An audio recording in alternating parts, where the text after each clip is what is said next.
Okay, what we're going to do in this case is solve the following quadratics by using completing the squares. So we've got x squared plus 4x minus 5 is equal to 0.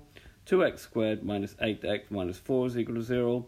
3x squared minus 12x is equal to 15.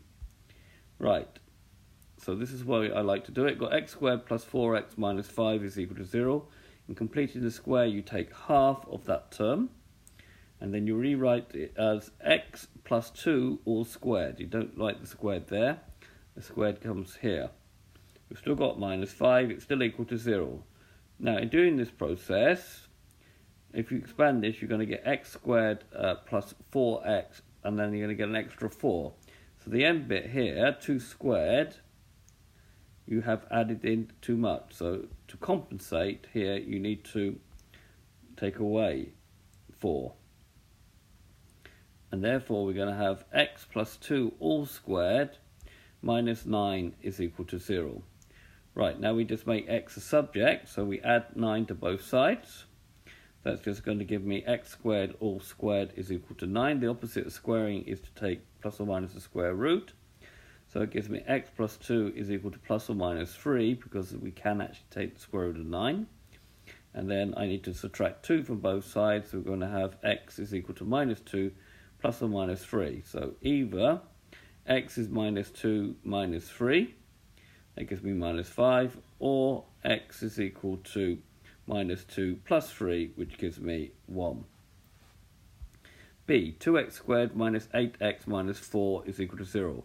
Well, 2 minus 8 and 4 are all divisible by 2, so divide by 2 first, and this will now become x squared minus 4x minus 2 is equal to 0.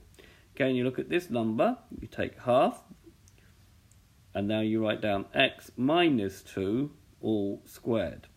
We have, don't forget the minus 2 on the end here, it's equal to 0, and we have now added in minus 2 squared, so here we need to take away the opposite. This gives you 2, minus 2 squared gives you 4, so on this side here you now need to take away 4.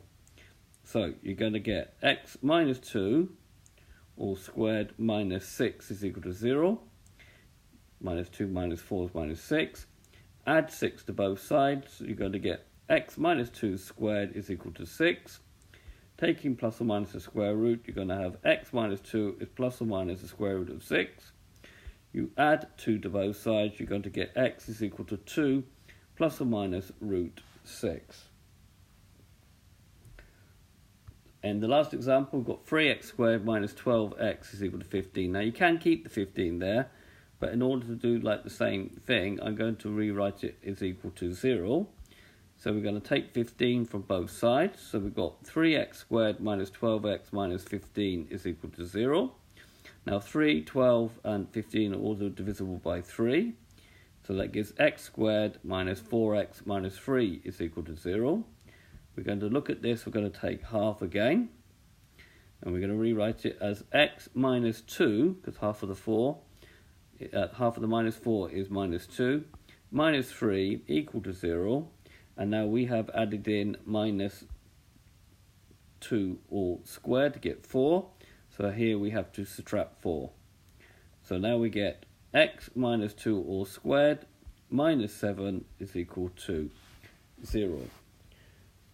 Adding 7 to both sides, making now x a subject, we're going to get x minus 2 all squared is equal to